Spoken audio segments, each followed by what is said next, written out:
Ipinagdiwang nga ni Marco Gumabaw ang kanyang kaarawan sa San Jose, Camarines Sur, kung saan nakiusap siya sa kanyang kaibigan na si Governor Vicenzo Luigi kung pwede ba niyang maipagdiwang ang kanyang kaarawan dito kasama ang kanyang mga kababayan.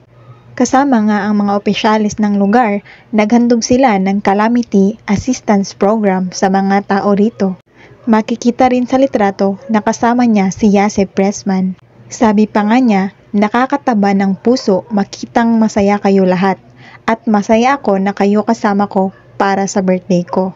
Yun nga ang ibinahagi ni Marco Gumabaw sa kanyang post.